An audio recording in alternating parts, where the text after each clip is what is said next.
સવારમાં good morning, જય માતાજી. સોડી લીધો સાંડલો ને પૂરી લીધો હેથો, થઈ જા મસ્ત મસ્ત ના રેડી. હા, મસ્ત રેડી થઈને બીજે ક્યાંય જવાનું છે નહીં, ધાબે કપડાં હુકવવા. રોંઢો પડતા પડતા ધાબે ગઈ એટલે મારા સબસ્ક્રાઈબર છે એ રિહાઈ ગયા હતા કે માસી મારી હારે ફોટો નથી પાડતા.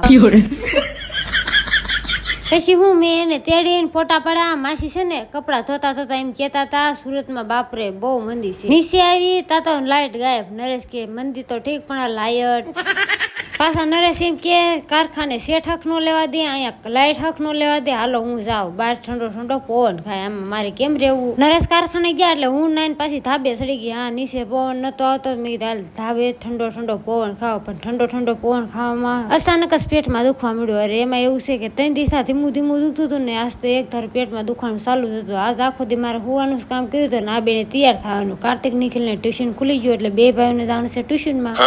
સાંજે જમીન નવરા થયા એટલે અમે આવી ગયા દવાખાને દવા લેવા. દવા લઈ લીધી ને શાકભાજી પણ લઈ દીધી. વિડીયો ગમે તો લાઈક છે ને સબસ્ક્રાઈબ.